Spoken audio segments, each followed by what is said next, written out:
संसार में विश्वास नहीं रह जाता किसी पे, तो वो भजन में लगता है।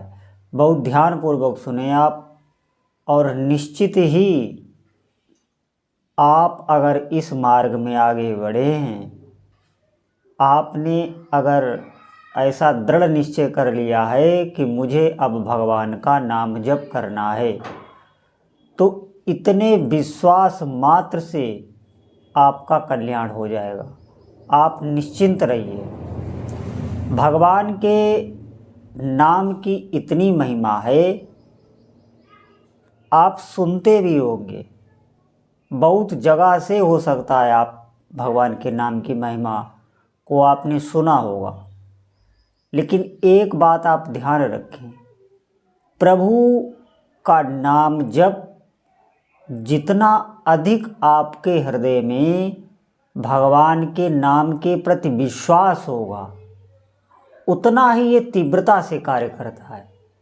मैं ये नहीं कहता हूँ कि भगवान का नाम जैसे आपके हृदय में विश्वास नहीं है तो भगवान का नाम जब कार्य नहीं करेगा। भगवान का नाम जब कैसे भी लिया जाए, राग से लिया जाए, द्वेष से लिया जाए, तो भी वो कार्य करता है। आप द्वेष से ही प्रभु का नाम लें, आप आलस्य में प्रभु का नाम लें, तब भी वो कार्य करता है। लेकिन जो विश्वास से प्रभु का नाम लिया जाता है, जैसे सुनते सुनते आपके हृदय में एक नाम के प्रति विशेष श्रद्धा उत्पन्न हुई, फिर जब आपने भगवान का नाम लेना आरंभ किया तो वो विशेष फलदायी होता है। विश्वास में ही भक्ति है और विश्वास में ही नाम जप है। जब तक आपका नाम जपने में कुछ स्वाद ना आने लगे, स्वाद का मतलब है जब आपके भीतर ऐसी इच्छा होने लगे, जैसे आपने नाम जप आरंभ किया, अब आपको भीतर से भीतर ये लगता रहे अभी थोड़ा और कर लूँ, अभी थोड़ा और कर लूँ, हर जगह से मन हटकर बार बार नाम में ही आए। जैसे आप नाम जप कर रहे हैं तो आपको कोई आवश्यक कार्य आ गया, अब आप उस कार्य के लिए चले गए, अब वहाँ से बार बार आपका मन यही कर रहा है कि मैं जाके भगवान का नाम जप करूं और कुछ ना आपको सुनाई दे, और भगवान के नाम जप की संख्या बढ़ाने में आपकी रुचि हो कि और कर लूं और कर लूं, ये समय व्यर्थ चला गया, इसमें मैं नाम जप कर लेता, ये मैं कहाँ आ गया, मेरा नाम जप नहीं हो रहा, ऐसे तो आपको अभी भी ऐसा नहीं है कि अब आप निश्चिंत हो जाए, आपको बराबर अभ्यास करते रहना है। जब नाम का विशेष स्वाद आने लगे, विशेष स्वाद का मतलब है नाम लेते ही आंसुओं की धार लग जाए, भगवान की स्मृति का तार टूटे ना बिल्कुल, इसके बाद अभी भी नहीं, अभी भी आपको जपते रहना है दृढ़ता से। फिर भगवान जो भी इष्ट देव का आप नाम जप रहे हैं, उनकी मधुर मधुर जब झलक आने लगी, झांकी आने लगी मुस्कुराती हुई, वो झांकी बोलेगी नहीं आपसे, बोलेगी वो तभी जब आपका देहाभिमान गलित हो जाएगा। मैंने कई बार कहा है, तभी वो छवि बोलती है, लेकिन झलक आने लगती है, तब भी आपको नाम जप में लगे रहना है। मैंने बताया ना, सीढ़ी दर सीढ़ी साधक जप साधना में आगे बढ़ता रहता है और कभी भी नाम जपने से आघाता नहीं है। अभी प्रारंभ में क्या होता है, जैसे आपने नाम जप आरंभ किया तो आपको थोड़ा ही नाम जप भार लगेगा, प्रारंभ में नहीं। जैसे अभी आपने महिमा सुनी और आप नाम जप में लग गए, 2-4 दिन तो बहुत अच्छे तरीके से करोगे, और उसके बाद फिर होना मुश्किल पड़ जाता है। बस यहीं पर आपको विशेष ध्यान देना है, वहीं पर आपको करते रहना है, जहाँ वहाँ अधिक से अधिक भगवान के नाम का सत्संग सुनिए।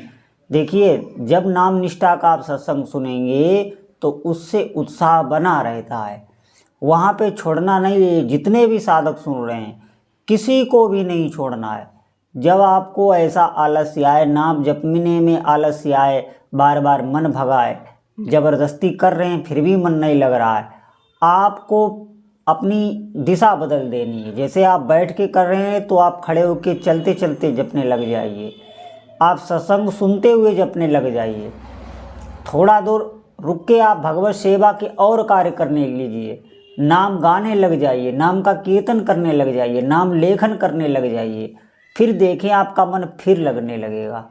कभी कभी होता क्या है कि कभी कभी त्रिगुण के प्रभाव से भी नाम जप में मन थोड़ा कम लगता है। कभी रजोगुण आता है, हमारे अंतःकरण में इसका प्रभाव पड़ता रहता है, कभी सतोगुण आता है, कभी तमोगुण आता है। तमोगुण आने पर आलस्य, निद्रा, बेचैनी और सांसारिक प्रपंचों में मन स्वाभाविक जाने लगेगा और नाम जप में आपका बिल्कुल ही मन नहीं लगेगा। रजोगुण में बहुत तरह की कामनाओं में आप फंसेंगे, बहुत कर्मों में लग जाएंगे, बहुत प्रकार के कर्मों में, तो आपको अवसर ही नहीं मिल पाएगा नाम जप का। शुद्ध सतोगुण में क्या होता है, इसमें स्वाभाविक ही आपके भीतर प्रसन्नता रहेगी, स्वाभाविक ही भगवान की स्मृति रहेगी और स्वाभाविक ही नाम जप में रुचि रहेगी। ये 3 अवस्थाएं हैं, लेकिन इन अवस्थाओं के अनुसार आपको नाम जप नहीं करना है। आपको बहुत प्रयास करना है और थोड़े समय बाद आपका स्वाभाविक ही नाम जप में रुचि प्रकट होने लगेगी, स्वाद आने लगेगा। जब स्वाद आने लगता है तो स्वाभाविक ही नाम जप में रुचि उत्पन्न होने लगती है, आगे की स्थिति बहुत अच्छी होती चली जाती है। मैं आपको सच बता रहा हूँ, कोई भी जब आप जिस समय आप साधना काल में नाम जप कर रहे हैं भगवान का, उस समय कोई भी समस्या, कोई भी विपत्ति आपको बिल्कुल प्रभावित नहीं करेगी। और अगर आपने एक दिन भी छोड़ा तो आपका मन बार बार छोड़ने के लिए तैयार हो जाएगा। एक बार एक दिन भी छोड़ना नहीं है, ऐसा नियम बनाना है, तभी आप कर पाएंगे। ये बताने में जितना सरल है, करने में उतना ही कठिन है। अगर आपने जैसे आज 10 माला की और कल आपने 9 माला की तो 9 माला मन पकड़ लेगा, ये 10 माला नहीं, वो 9 माला ही पकड़ लेगा। अगले दिन आपने 8 माला की तो वो 8 ही पकड़ लेगा, फिर आपसे 8 ही करवाएगा। आप 9 माला कभी नहीं कर सकते।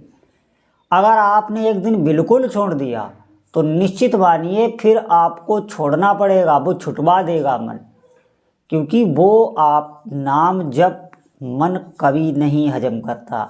और साधनाएं तो वो आपसे करवा लेगा। आप दान दीजिए, आप तीर्थाटन कीजिए, तीर्थ दर्शन जाइए, इसमें वो राजी रहेगा।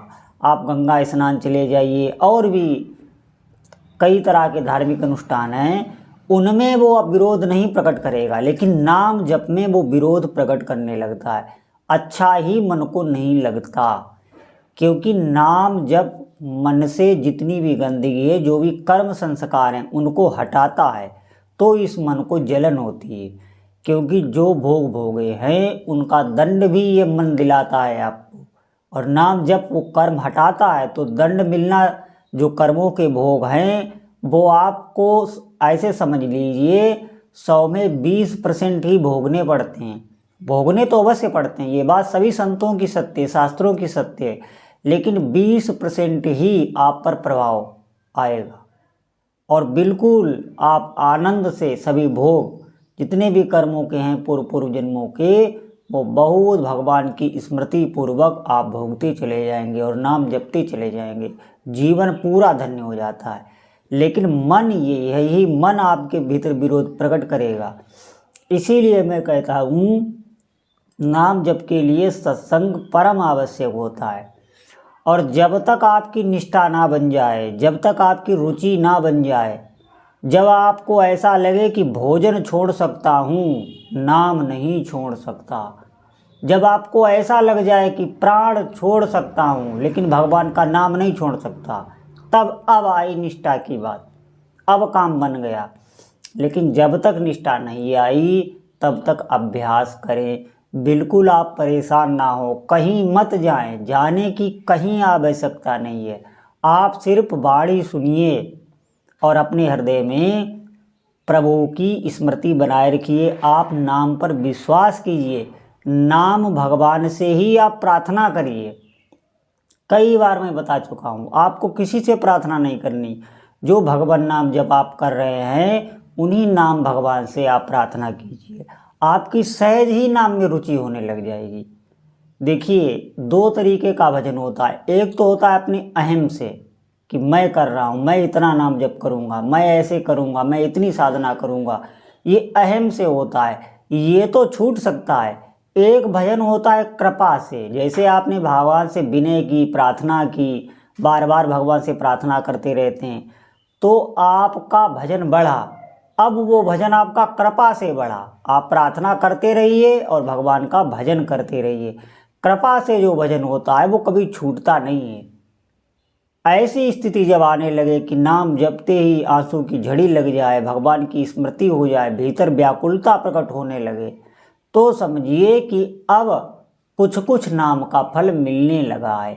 लेकिन कभी भी विश्राम साधक को नहीं पाना चाहिए। कभी भी ये नहीं समझना चाहिए कि मेरा नाम जप अच्छा चल रहा है। संतुष्ट कभी नहीं होना अपने नाम जप से। हमेशा यही सोचते रहना कि मेरा नाम जप कुछ नहीं हो रहा है, अभी मुझे और संख्या बढ़ानी है, अभी मुझे और दृढ़ता से करना है। ये सच बता रहा हूँ, ये ऐसी साधना है आपको प्राप्त हो रही है भगवान की दया से, गुरुजनों की दया से। कोई भी साधना इस जगत में भगवान के नाम की बराबरी नहीं कर सकती। भगवान भी अपने नाम की महिमा नहीं गा सकते।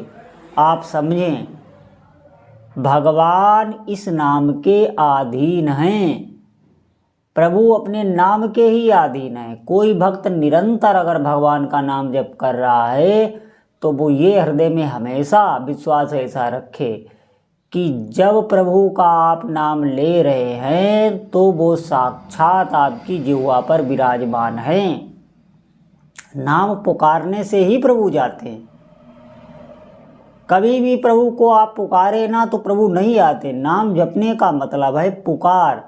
बार बार आप अपने आप में उनको साक्षी बनाकर उनका नाम ले रहे हैं। नाम जपने का मतलब ये होता है, बार बार अपने मानस पटल पर उनको आप ला रहे हैं नाम के माध्यम से। जब भगवान का नाम जपा जाता है तो वो वहीं विराजमान होते हैं, वो कहीं दूर नहीं होते। आप ये समझिए। अब ये बात है, आपको दिखाई नहीं पड़ रही, इतनी एकाग्रता नहीं है, इतनी अनन्यता नहीं है अपने इष्ट के प्रति, क्योंकि भीतर ही भीतर हम संसार का जो भौतिक पदार्थ हैं उनको चाहते रहते हैं। शरीर आदि में हमारी ममता रहती है, हमारी भगवान में उतनी प्रीति नहीं है जितनी हमें ये मन दिखाता रहता है, उतनी वास्तविक नहीं होती है। मैं सच आपको बता रहा हूँ। तभी आपको भगवान साक्षात आके नहीं बताते कि मैं आपके साथ ही बैठा हूँ, अनुभव आपको देते रहेंगे।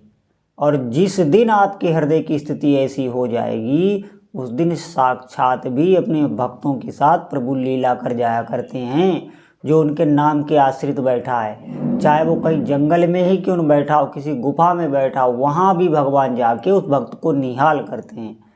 तो इस बात पे सभी साधकों को विश्वास करना होगा। और बिल्कुल ये मन आपको अरुचि प्रकट कर रहा है, आपको अरुचि हो रही है नाम जप से, आपका मन नहीं लग रहा है, अविश्वास हो रहा है, तो आप सत्संग सुनिए और लगे रहिए। जब तक लगे रहिए जब तक आपके भीतर निष्ठा ना प्रकट हो जाए, नाम के प्रति रुचि ना प्रकट हो जाए। बहुत सावधान, छोड़ना बिल्कुल नहीं। अगर आपने छोड़ दिया तो बहुत बड़ा घाटा हो जाएगा। ये आप अपने जीवन के साथ ही बहुत बड़ा घाटा कर लेंगे। और इससे सरल कोई उपासना नहीं, और कुछ भी ऐसा नहीं है जिससे आप कोई कार्य अपना बना सकें। सिर्फ और सिर्फ एक भगवान नाम। बहुत सामर्थ्य है भगवान के नाम में। सभी साधक जपते रहें, निरंतर जपते रहें, और अलग अलग युक्तियों से खुद युक्तियाँ सोचें कि हमें जपना ही है।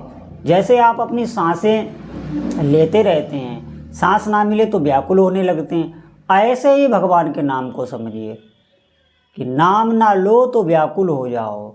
जैसे हम सांसें अपनी लेते रहते हैं, इसी प्रकार हम नाम भी लेंगे तो बिल्कुल आप सिद्ध हो जाओगे, कुछ ही दिनों में सिद्ध हो जाओगे। ये स्थिति, ये विचार आने चाहिए। तो सत्संग से हमें उन बातों को चिंतन करना चाहिए, कुछ बातों को पकड़ के फिर उन पे चिंतन करना चाहिए। हमें खुद अपने हाथ अपना विश्वास बढ़ाना पड़ता है। श्रद्धा अपने हाथ, आप अपने हाथ ही अपनी श्रद्धा नष्ट भी कर सकते हैं और आप अपने हाथ ही अपनी श्रद्धा बढ़ा भी सकते हैं। तो ये युक्तियाँ आपको खुद सोचना है। भगवान ने इतना विवेक, इतनी बुद्धि सबको दी हुई है, लेकिन इतना जान लो कि जपना नाम ही है। कर्म के नाम पर हमें नाम ही करना है। और जो भी काम आप घर गृहस्थी के करते हैं उनको मना नहीं किया जा रहा है, वो सब वैसे ही करते रहिए जिससे आपको कोई विघ्न ना पड़े साधना में। ये ऐसी साधना है, अपवित्र हो या पवित्र हो, चाहे जैसे भी हो, आपको अभ्यास नाम का करना है। वो आप करते रहिए, निरंतर करते रहिए, जब तक नाम में रुचि ना हो और निष्ठा ना आ जाए। बोलो जय जय श्री सीताराम।